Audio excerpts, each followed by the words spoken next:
Kelenjar endokrin manusia menghasilkan sejenis bahan kimia yang dinamakan hormon.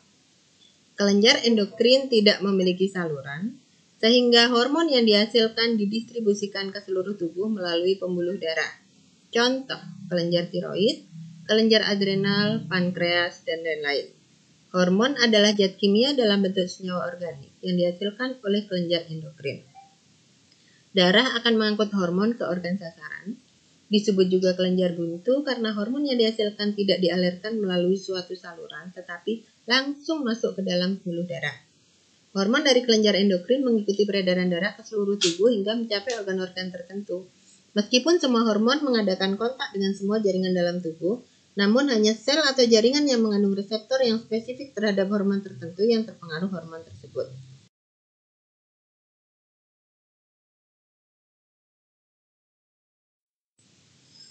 Kelenjar eksokrin, organ yang tersusun dari sel epitel, mampu mensekresikan senyawa kimia keluar membran sel atau lumen atau permukaan tubuh atau rongga tubuh melalui saluran. Contoh, kelenjar keringat. Kelenjar keringat ada pada seluruh permukaan kulit, paling banyak terdapat pada daerah lipatan seperti ketiak, leher.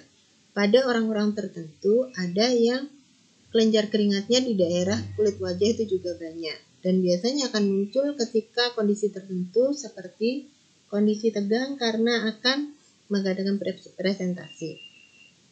Kelenjar mamai ini hanya aktif ketika seorang perempuan sudah melahirkan anak. Dan seluruh organ yang bermuara ke saluran pencernaan, hati, pankreas, kelenjar saliva, kelenjar lambung, dan usus.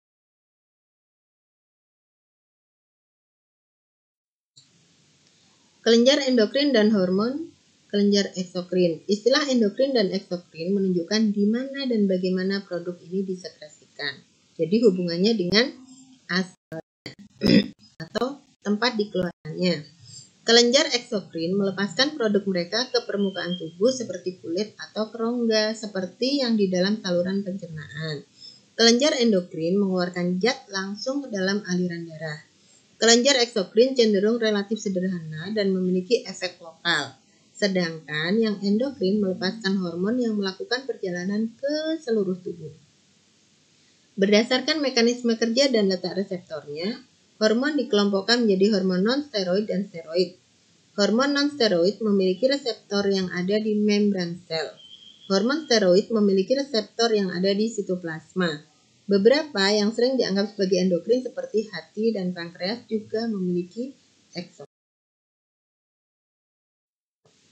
Kelenjar endokrin dibedakan menjadi kelenjar hipofisis, letaknya di dasar otak besar, kelenjar tiroid di daerah leher, tengah, kelenjar paratiroid terletak di dekat kelenjar tiroid, biasanya di sebelah kanan kiri kelenjar tiroid.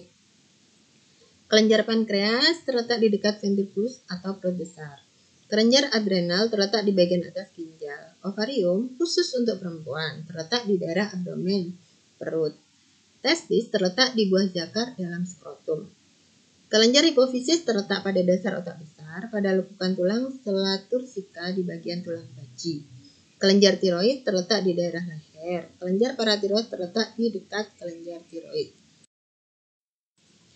Karakteristik hormon diproduksi dan disekresikan di dalam darah oleh sel kelenjar endokrin. Diangkut oleh darah menuju ke sel atau jaringan target. Mengadakan interaksi dengan reseptor khusus yang terdapat dalam sel target.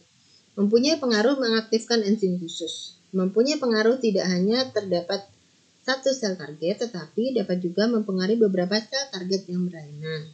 Di dalam tubuh terdapat sekitar 50 jenis hormon yang diedarkan dalam pembuluh darah. Mekanisme kerja hormon pada sel target organ adalah dengan cara menduduki reseptor. Satu reseptor spesifik untuk satu jenis hormon saja. Hormon gastrin berfungsi memacu sekresi enzim pepsid. Peranan hormon. Hormon berperan dalam regulasi tubuh, perubahan metabolisme tubuh, siklus reproduksi, proses pertumbuhan dan perkembangan. Hormon berfungsi dalam pengaturan homeostasis, metabolisme, reproduksi, dan tingkah laku. Homeostasis adalah pengaturan secara otomatis dalam tubuh agar kelangsungan hidup dapat dipertahankan. Contoh, pengendalian tekanan darah, kadar gula dalam darah, dan kerja jantung. Hubungan saraf dan hormon. Sistem hormon bekerja atas perintah dari sistem saraf. Sistem yang mengatur kerjasama antara saraf dan hormon terdapat pada daerah hipotalamus. Daerah hipotalamus sering disebut juga daerah pendiri saraf endokrin. Sistem saraf bersama sistem endokrin mengkoordinasikan seluruh sistem di dalam tubuh. Sistem saraf dan sistem endokrin ini merupakan suatu sistem yang saling berhubungan sehingga dinamakan sistem neuroendokrin. Hormon bekerja atas perintah dari sistem saraf dan sistem yang mengatur kerjasama antara saraf dan hormon terdapat pada daerah hipotalamus. Daerah hipotalamus sering disebut daerah kendali saraf endokrin atau neuroendokrin control. Perbedaan antara sistem saraf dan hormon.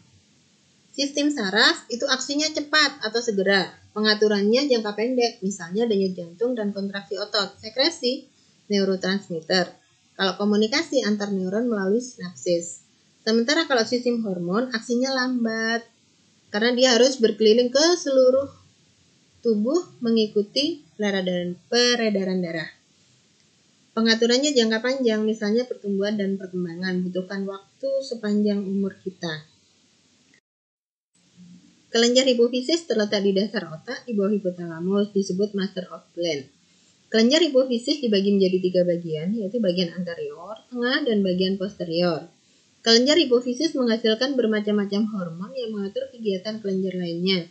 Disebut master kelenjar karena mengontrol fungsi kelenjar endokrin lainnya seperti suhu, aktivitas tiroid, pertumbuhan selama masa awal kelahiran, produksi urin, produksi testosteron pada laki-laki, dan ovulasi dan estrogen pada wanita produksi.